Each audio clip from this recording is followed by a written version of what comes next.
Okay, good evening and welcome everybody to the last of this year's Medieval Work in Progress seminars, and it's a pleasure to be finishing the year's activities with our Paul Crosley Memorial Lecture. This is an annual lecture that we instituted a few years ago in memory of Professor Paul Crosley, who taught here between 1990 and his retirement in 2011. And Paul is, he died a few years ago and is greatly missed by many of us who taught with him, were colleagues with him, were students of his, as some of us were, and remember him very fondly, both for his wisdom and his enthusiasm and for his wonderful impressions of different scholars. I'm not going to attempt to do an impression of Paul now, but many of you, I'm sure, could do one after a couple of glasses of wine.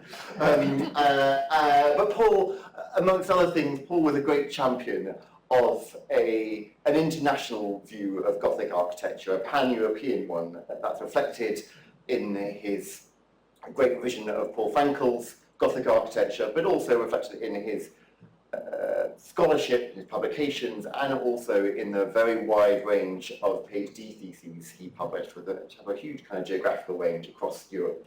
And so this lecture, which is generously sponsored by Sam Falk, gives us an opportunity to bring someone from mainland Europe over to speak about their research. And so it's a pleasure for me to introduce this evening's lecture, Professor Milena Herx, who is Professor of Architectural History, or Professor in the Department of Architecture at in Leuven. He previously taught Utrecht for several years, and he has published very widely on aspects of the building trade in the 15th century Netherlands, the administration of that trade, on architects and their training. His book that may be known to some of you, published in 2018, or the English version in 2018, Architecture as a Profession, The Origins of Architectural Practice in the Low Countries in the 15th Century, brings together a huge body of physical evidence, but also documentary evidence to really think about the careers and trajectories of architects and the way the building trade is organised in the 15th century. And he has now embarked on a new project, begun officially in September, to think about Delta architecture and the ways that architects and patrons overcame the major engineering challenges posed by building on mud. And I think that some of that work is going to inform this lecture this evening. So the lecture will be about 45 minutes or so. There will be time for some questions afterwards, and then I hope that you will be able to join us for drinks and more informal discussion afterwards. But perhaps we can welcome Professor Herx now.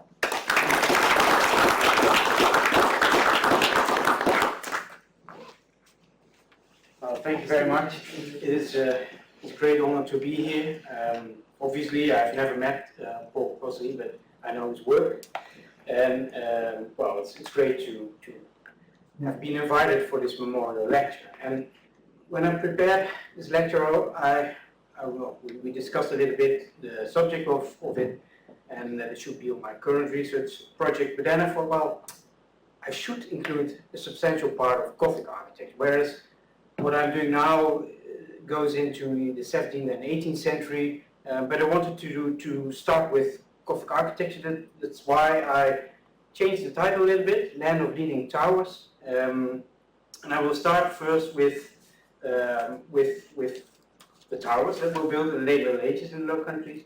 And then I will continue with Delta building technologies and the culture of innovation, as I call it, in the long period before, let's say, between the late Middle Ages and the Industrial Revolution.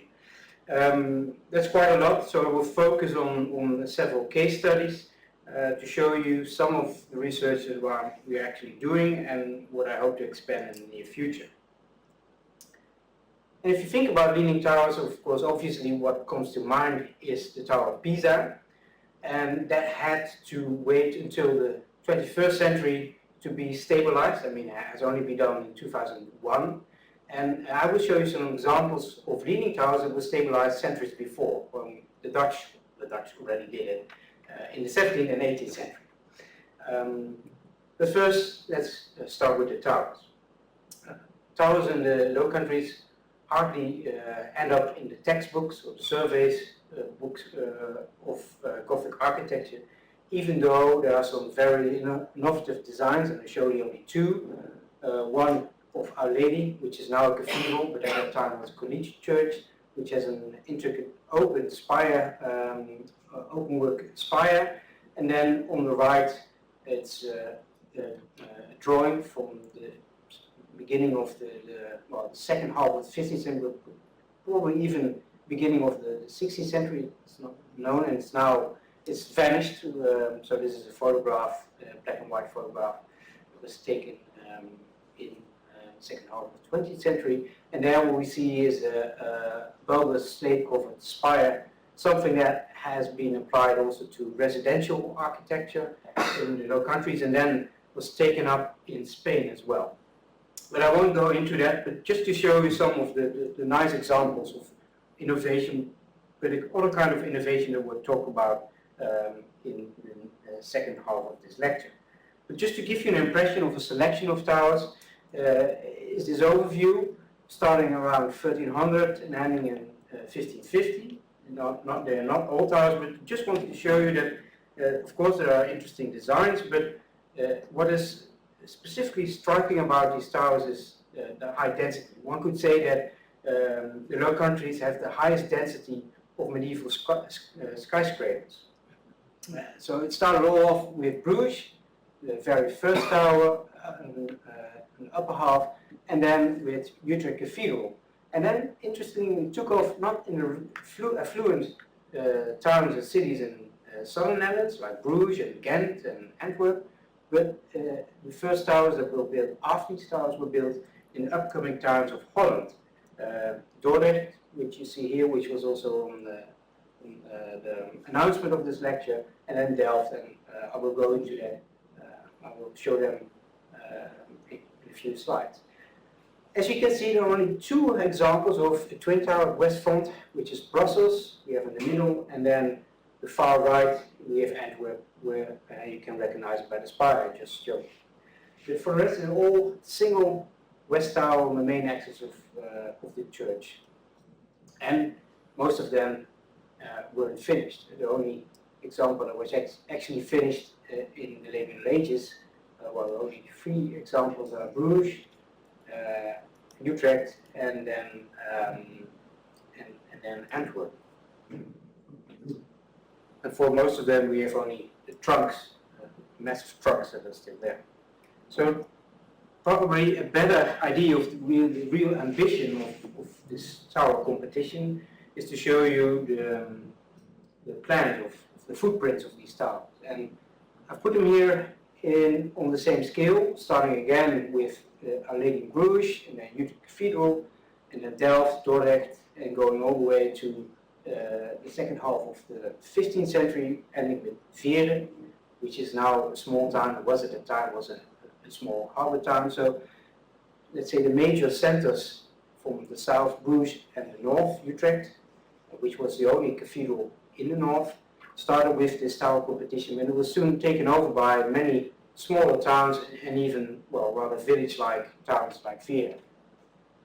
And as you can see, some are really huge, like St. Rumbold's, that we can see in the upper, in the middle, and on the right.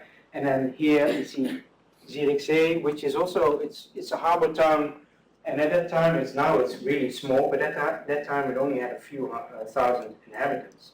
And they embarked upon these ambitious projects, and just to give you an idea of the size of these towers, I put here on the lower left, I put Freiburg Minster, which is of course one of the most famous Gothic towers of it, and was started a little bit earlier. than most of the towers that we have here, but as you can see, most of these towers are just as large in footprint as Minster, or even surpass it, like Mechelen. But as said, many were left unfinished. There are several reasons. Of course, the expense of the towers, and then the Reformation. And in some cases, towers were left unfinished because of the structural difficulties that were met with. But here we see the two largest planned towers. Well, there's actually one more, Leuven, which I will show you as well. St. Rumbold's, and it ended at 97 meters, but we know how it probably must have looked like, because we have a copy from 1550 made for Saint-Rodru in Mons, which is in the south, the French-speaking part of Belgium now, and they made a copy of the drawing, probably made by Omar Keldermans, a famous architect at the time, from the tower of St. Mechelen, of St. Rumbold's. So if you put it on top, you get a tower which is roughly 160, 170 meters tall. And the same for St. Monster Tower in CXA. We have an engraving which dates from, it's a corner view, one of the few corner views in Europe. And the engraving is from the early 17th century, but as the legend says, it was made after a drawing by the same Omar Keldermans. So it gives you an idea of the upper stories and then of the spire, which looks very similar as the one designed for Mechelen. And if you put that on top, you come to some 30 meters. Of course, it's not entirely clear what the exact height would have been, but at least they were huge. And what is interesting is that in many cases, the tower was built first, whereas they're not really functional. I mean, of course, you need a bell tower, but you could even, with a timber bell tower, I mean, that works well as well. But here we see Utrecht, the Domtoren, and we can see the situation in 1460 on this triptych. And there we see, let's see if this works. Usually it does. I will use my pen. You can see here the 13th century choir, and it actually was left unfinished until the tower was built. So they started with the ambulatory, and then when that was finished, they turned to the tower, finished that first, and then continued with the choir and finished it only around 1400. So that was left in an unfinished state for more than a century. And then, as we can see here, the nave of the Romanesque church is still there. So preference was given to building towers at that time. And a similar situation we have in Brielle, which is also a small harbour town in Holland, where they didn't finish the tower, but at least they built a chunky tower, and then when they were at the third or fourth story, they started with the nave, and they would never build a transept and a choir. So usually, well, not usually, but in many cases, you first build the choir, and then you continue, and then at the end you build the tower. But here, in many cases, the tower was built first. And one could argue that the kind of preoccupation with towers has to do also with the landscape, the flat landscape, where towers dominated the entire landscape that surrounded it. And this is not a kind of modern notion. We have several sources from the late Middle Ages, but also from later periods, from the 17th century, where in treatises and histories of cities, it was mentioned that these towers were kind of miracles. And in the case of Delft that we see here, we see two towers, one of the old church and the new church. Here it was said that the new church had the tallest tower in Holland. It was 108 meters tall, and if you would stand on top, you would be able to see the tower in Utrecht, Dom Tower. And the writer of that history of Delft, he was well informed and used also ancient sources, so medieval sources. So it might well have been that this reflects a kind of late medieval idea of building this tower as a kind of competition on a regional scale. In any case, Dom Tower was already famous in its own time, or after it was built. And we know from Geert Grote, who was a canon of Utrecht Cathedral, that in a treatise he wrote against the construction of the tower, that tourists were already coming to, and this is in the late 14th century, when the tower wasn't finished yet, came to Utrecht to see the church and were bragging, and people from Utrecht were bragging about the tower. So this is not something new, this way of thinking, but it already existed in the Middle Ages. And as said, the tower itself became famous. It was depicted several times by Jan van Eyck, and here it's visible just above the head of Christ in the Madonna of Chancellor Roulette. And the construction of this tower in Utrecht sparked a series of towers in Holland. And Utrecht was its own Prince Bishopric, and Holland was part of the county of Holland and Zeeland. And Holland was often fighting in several ways, literally fighting with Utrecht, but also economically. And it seems no coincidence that in the decades after the start of construction in Utrecht, these towers were begun in Dordrecht, which was then the biggest city of Holland.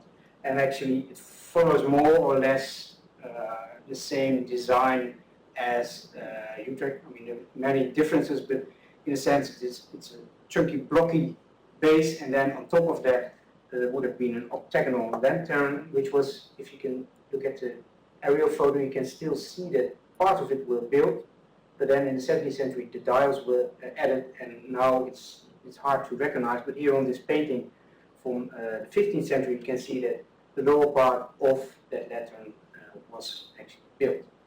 But the irony of this all is that, of course, you can build in flat land, but it comes with its own challenges, because the subsoil is very soft. It's a mixture of clay and peat, and as you can see here, we have already two leaning towers. So this line is perpendicular, and this is the tilt of the tower. As here, it doesn't look that much, but if you would, and I don't have a proper photo of that, if you would walk around it, you would see actually that it tilts quite a lot. And with photographs, you have to be there in person to see how much, because the photographs is always, with perspective, is always difficult. But it leans more than 2 meters. It's not the Tower of Pisa, which is about 4 meters, but still it's significant. Then with the old church in Delft, it was built partly on the canal, because there was not enough space. And as you can see, already during construction, it started to tilt, and then at the very end, they corrected it and made it more perpendicular. And here you have a map, and I don't expect you to read all of this, but just to show you that, yes, indeed, as I showed you at the first slide, there are a lot of towers built in this area, from the western area, the delta area, so to say. So the land color blue is just below 50 meters. A lot of it is even below sea level. And you can see the two twin tower west fronts, Antwerp and Brussels. And here Leuven is also, it's not a 2 towers, it actually has 3 towers, but I will come to that in a few slides. But especially the leaning towers are in Holland, which is a peaty area. And it's not on this map, but also the tower, the famous Belfort of the Bruges cloth is also leaning. So this is not a particular problem only to Holland or the Netherlands now, but also these challenges of building in the mud also occur in the southern. I think one of the, something I've almost forgot to say, there are also several towers that collapsed. We'll come back to that as well. One of the most conspicuous examples of a leaning tower is Gorkum, which is just east of Dordrecht. You can see it over here. And it's on one of the branches of the Rhine. And it is a tower that also started tilting already during construction. And as the tower went up, they corrected the shape of the tower, and now it's not a straight tower, but it has a curved shape, as you can see here. And you can see here how much it tilts. And it's really, if you stand there, it feels really awkward to look at the tower. It's almost that you have difficulty finding your balance. But you could say in some way the builders of this tower were quite successful because it's still there.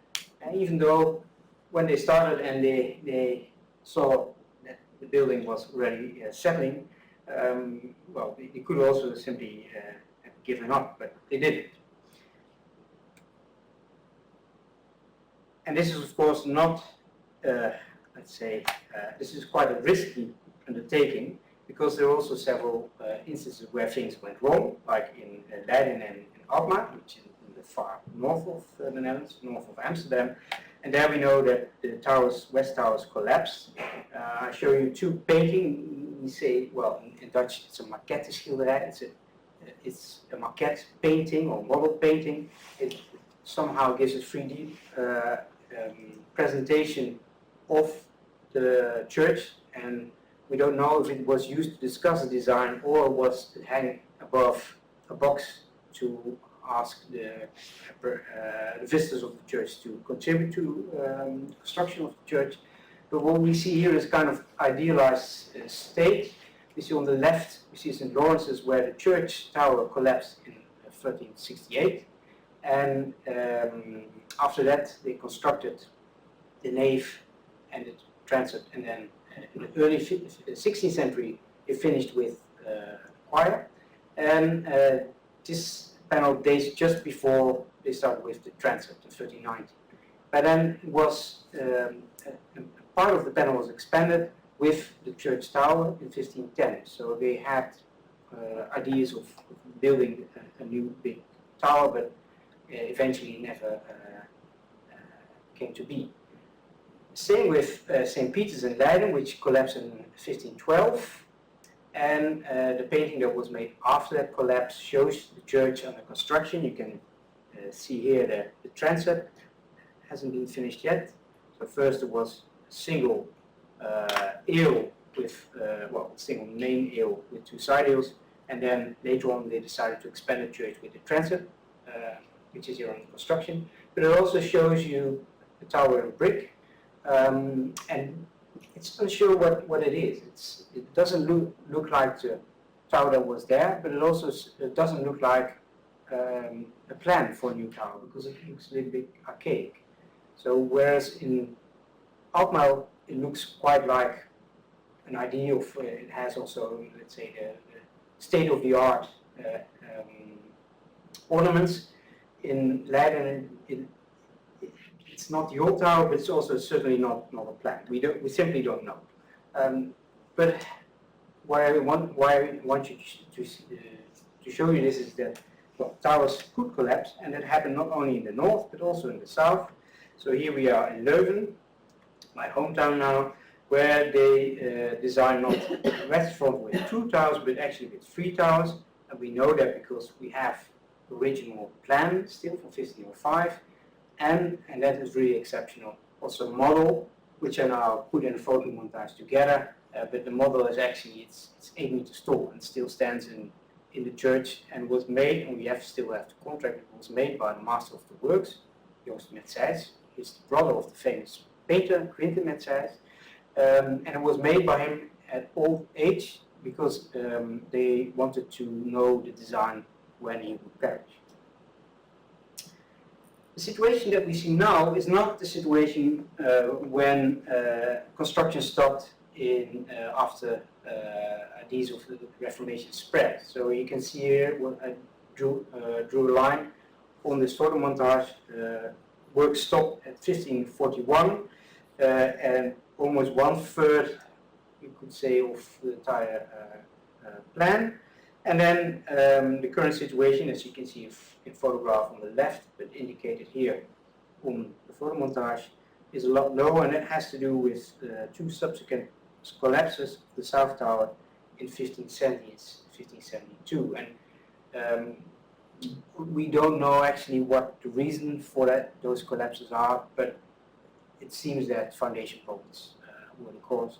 And we do know that for the tunnel, which is opposite the church, that originally they planned to build a big tower for the tunnel, just like in Brussels, and that actually just like is something we find in the records, but they decided not to because of difficulties with the subsoil. So things go wrong, towers tilt, but it's not that every tower is an impossible project. For instance, in Delft, where we have the old church, which is leaning, we also have the new church, which was built just 50 years, the start of construction was 50 years later, and it's even in a worse position because it was on excavated peatland, and it's the worst imaginable subsoil you could have.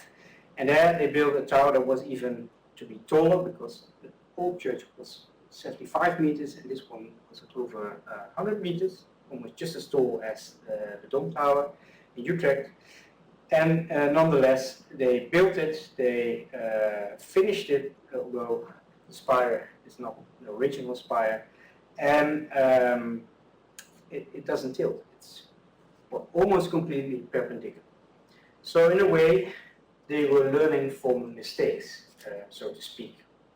And we know from 15th century chronicle on the history of the church that, as you can see here, the base is in brick, but the base of the lattern is in white limestone, which came from always in Brussels. And when they ordered it with a contractor, and when all the stone arrived in Delft, and they put it in front of the church on the market square, there were doubt if the weight of all that stone would be carried by the trunk of the tower, and therefore the church wardens and the city authorities wanted to consult first with several experts, and then all the stone was laying there for a couple of years, and finally they decided that the tower was strong enough and they would continue with construction. And there are several of these accounts that inform us of how debates evolved about on foundations. So a tower that does not exist anymore, not because of foundation problems, but because it was simply demolished for new fortifications, is the Blue Tower, which was built by Charles the Bold when he was not yet Duke of Burgundy. He was more or less banished from court from Brussels and fled. He went to live a kind of bachelor's life, proper way of saying it, but he played more or less the Count of Holland, let's put it that way, in The Hague, and he built a kind of prodigy castle, the Blue Tower. You can see a depiction of it at the bottom, and my own 3D construction at the top. And it is a tower, a round tower, with a diameter of 35 meters. And at that time, it was already described as a tower round like the Colosseum in Rome.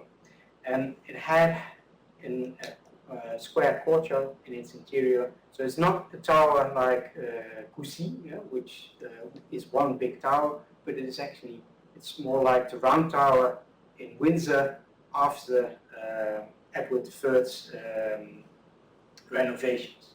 But I won't go into that. What interests me here is that it's also built on the riverbanks, really bad position, and it's the same town as the curved tower of Gorkum, just a few slides ago. And there with the planning of foundations, because it's really heavy, it's called Blue Tower due to the cladding of blue limestone. And we know from accounts a little bit about the planning of the foundations. And in the spring of 1462, several masters from Dordrecht were consulted. So that's just a few, not few, but 20 kilometers west of Gorkum, but also with its leaning tower. And there, masters and carpenters were asked how to, it's in French, how to construct pile foundations, so wooden pile foundations. But the builders, Charles the Bold, but also the local receiver, didn't trust their advice, so they went on and they wanted to come over. Evrard de Mazières, who was the master carpenter who at that time was doing the foundations of Palais Rigaud in Lille, which is quite far away. Because, as you can read here in French, they didn't want only experts, local experts from Holland, but they wanted to have proper experts from elsewhere, particularly Lille, which is also, it's Lille, it's the island, it comes from the island, which is also in the swampy area. Then other masters were asked, Jean Marchand, who also came from Lille, and Evert Spoorwijk, who was master of the works of Antwerp, and several master carpenters of Zertogenbos and Heusden, which are nearby towns. And they went to Gorkum to visit the building site for 2 days, and they were discussing the proper measures. And finally we came up with an advice, which was then discussed in The Hague with Charles de Gaulle for a couple of days. And they wanted to build a grid with piles of 30 feet long, which is quite long, it's 9 meters. And we don't know if 9 meters was enough to reach firm subsoil. Probably not, because we know in Amsterdam that level is at 12 meters, Rotterdam is 70 meters below street level, but here we simply don't know. However, we do have early examples, not this early, of designs for grids, like here. This is not for a tower, obviously, but it is for a lock, the Westluis Halfweg, which is between Haarlem and Amsterdam, and it was constructed also in a difficult position in a dike that was built to defend the lake of the Haarlemmermeer from the sea, which is what at that time was at IJ. And as you can see here on the right, you can see the plan for the lock itself, and on the left you can see a grid, and within these spaces you can see small circles, and these are the piles that were rammed in the earth. And we know from the documents that still survive that they sampled the soil to see how deep the blubber or the mud went, and then here piles of also 10 meters long were rammed in. And there's some excavation work was recently done at Monnikendam, not far away, where a timbered lock survived. And you can see here, these are the thresholds, so these thresholds here that support lock gates, as you can see here. And here they still survive. And you can see the same grid, so with the beams, and then some spaces were filled in with these piles, and they really, it's not just a few piles, but they really were really rammed in very, how do we say this, close to each other. And this is a way not only to reach, let's say, firm ground. This is a way to compact the soil to improve the load-bearing capacity of the soil, also through its frictional resistance of these long piles.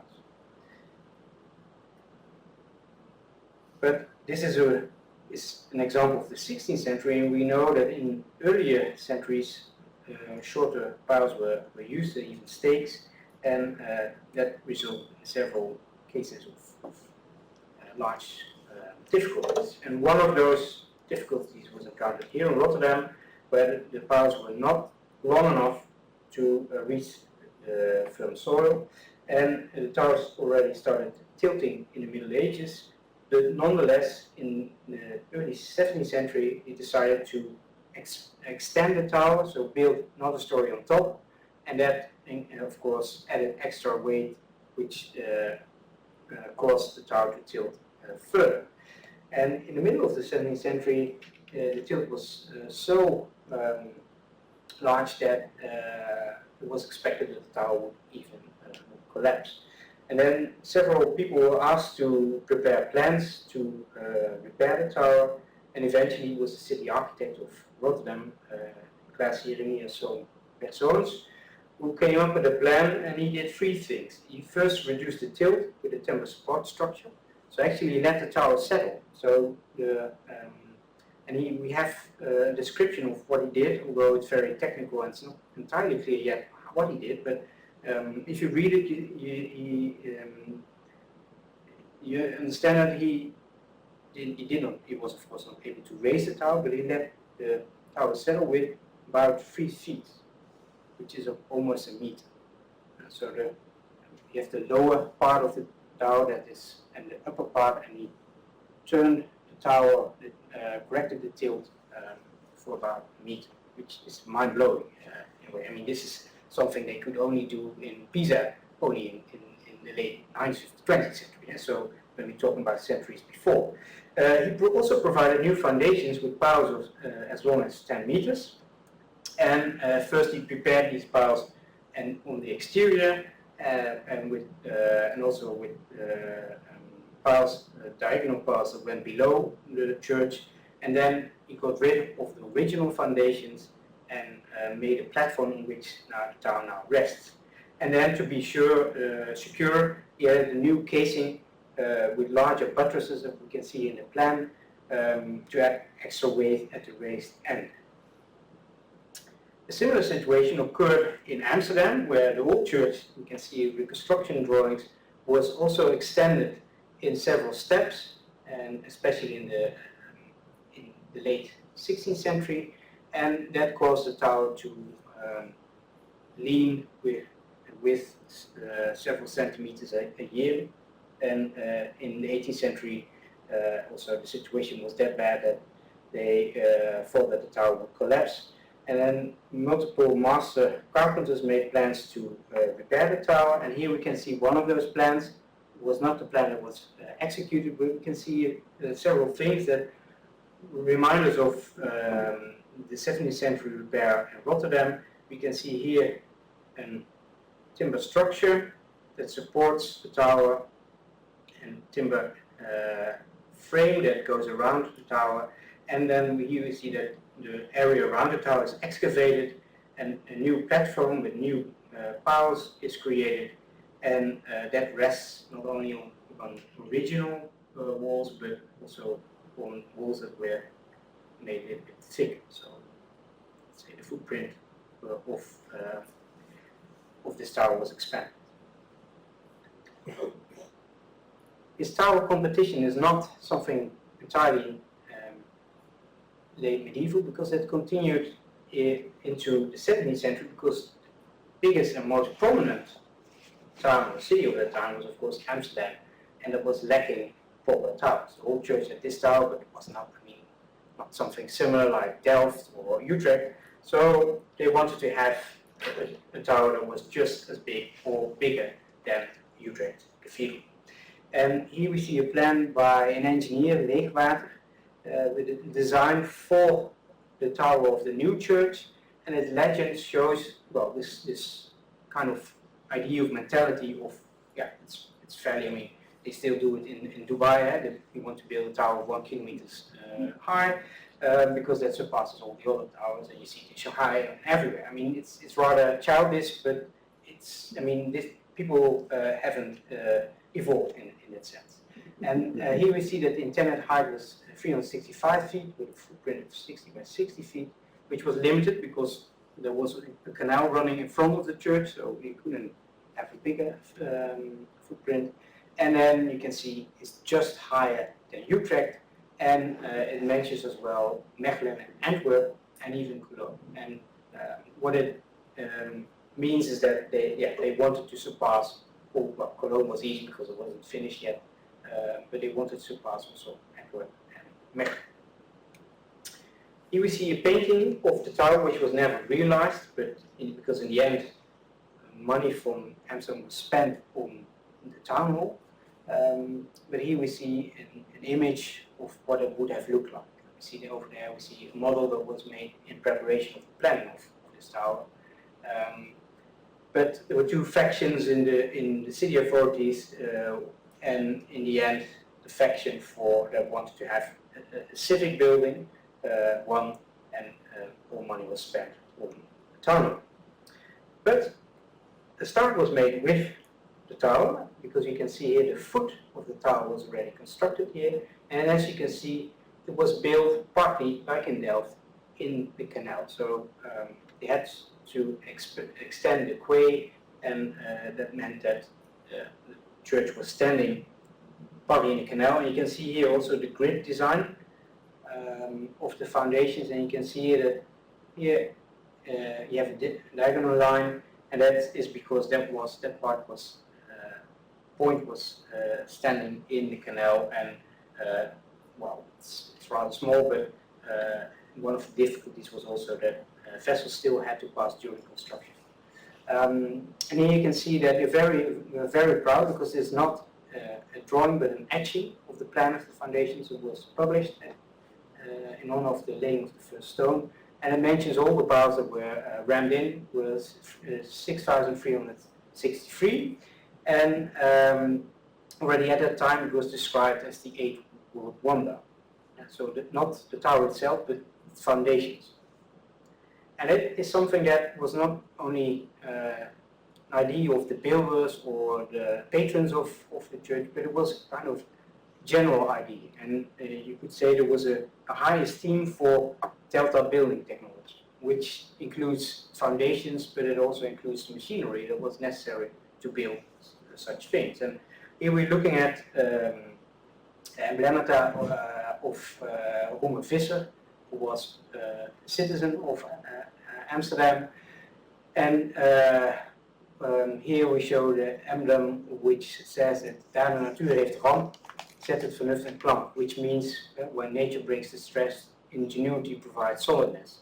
And that is taken literally here because it shows you a pile driver with all the men at work hoisting the block that rams in the piles of the foundation.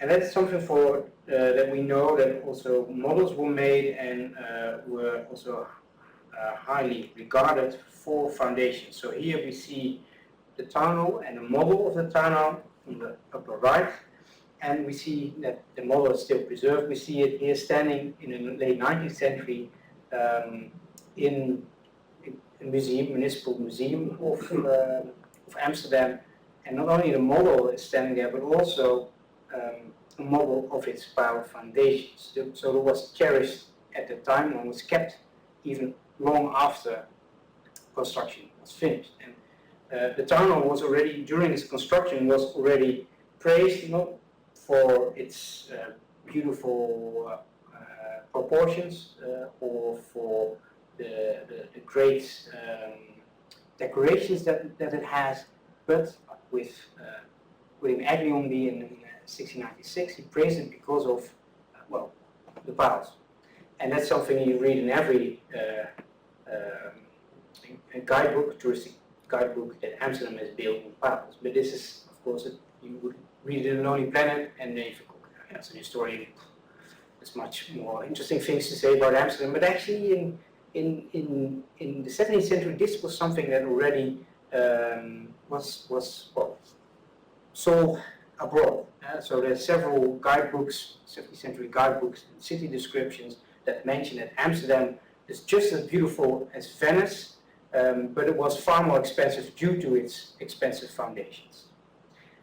And the Dutch Republic was in its own time already recognized as a center of expertise. So Tsar Peter the Great sent his engineers to Amsterdam to learn the manier Hollandski architectuur, so the Dutch manner of building. And whereas his engineers wanted to go to Italy to study true, proper, ancient architecture, he told them that they should stay and remain in Amsterdam because they had to learn these techniques to build St. Petersburg. But also Italians sent their own agents to the north. So one of Cosimo de' Medici's agents, Pietro Guerini, also made drawings of machines, but also of pile foundations, and this is a pile foundation of Lok, which has piles but also has sheet pile, but won't go into it. And as you can see, it has a legend explaining, the letters explaining what is what.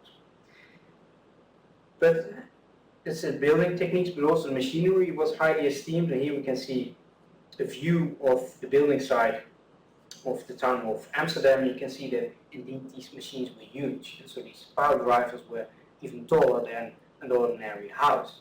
And there wasn't just one, but there were many. So at the building site of this small building site of the tower, the footprint of the new tower, there were already 2 teams working together to speed up the work, and they almost worked for a year to do all the running of this power.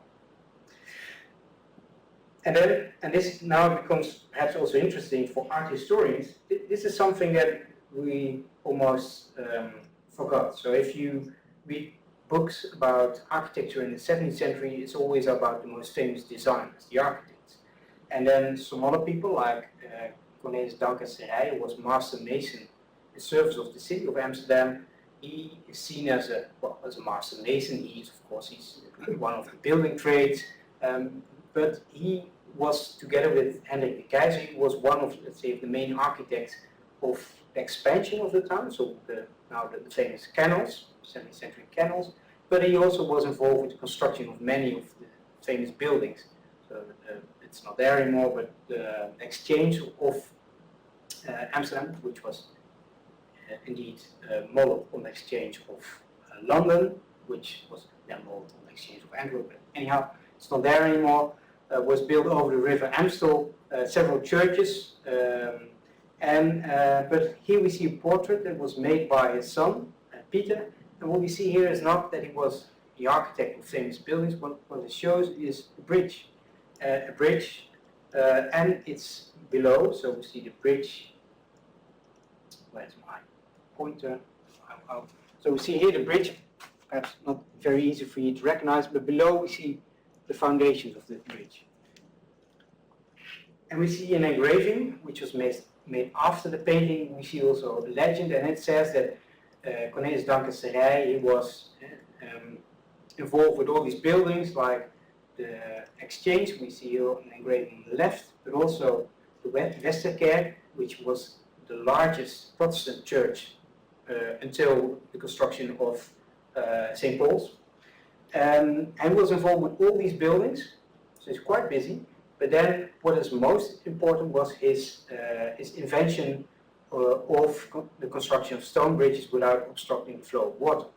Because if you want to build a bridge and you want to have proper foundations, you first build dams, but that obstructs the traffic of vessels. So we found out another way of building bridges, and that is what he was most proud of himself.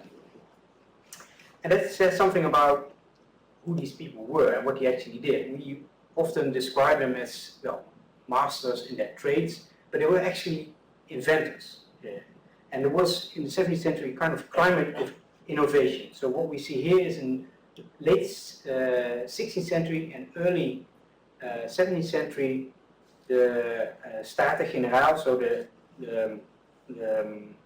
States General and the States of Holland, set up a system of inventor privileges. And then we see that many of these master craftsmen and master carpenters in service of the city and master masons in service of the city came up with all kind of practical inventions to build the city. So on the right we see a drainage device, and on the left we see a wind-powered sawmill using a crankshaft. I mean, it's not invented by him, because Leonardo da Vinci was already aware of it, but it was, for the first time, it was put in practice, and actually was, let's say, drove up production of sawmills, drove up the production of sawing in almost industrial scale, and it has been argued that it contributed to the Dutch economy at that time. But if you look at all these unknown, anonymous people now, we see that almost 1/3 of the applications was done by people connected to the building industry, engineers, master masons, master carpenters. So that's quite something. And it was not that they worked in their own bubble, but they also reached out to scientists. So the building site became kind of a trading zone, so to speak, where people from different backgrounds met. And a beautiful example is here, where Simons de Vin, together with the master carpenter of Delft, this one, who also came up with this invention and got a patent for it, and the master carpenter of Rotterdam, they together entered into a competition to design a new kind of gate for locks. But they agreed that they would file a patent and then they would share the profit of it.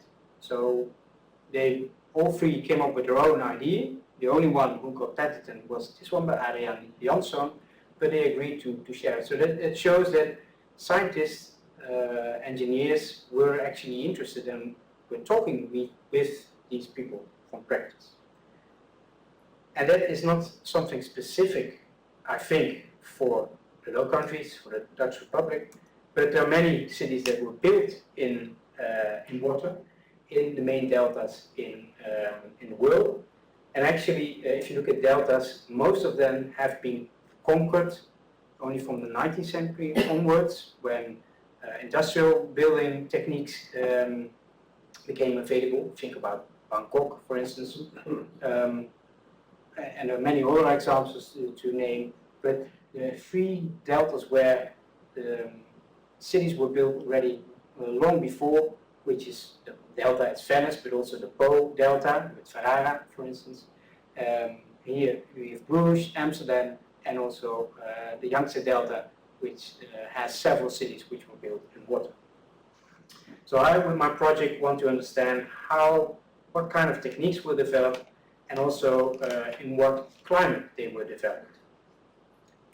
And that is a kind of knowledge that an ingenuity that is desperately, well, the ingenuity of that time is desperately needed for preservation of nowadays challenges, because as you all know, we have too much water, but also long dry spells, as Venice in the same year.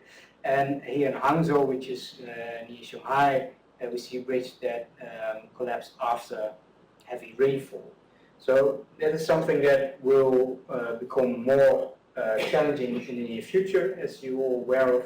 And before these cities are gone, if you're pessimistic, I want to know how they were built in their own time. Thank you.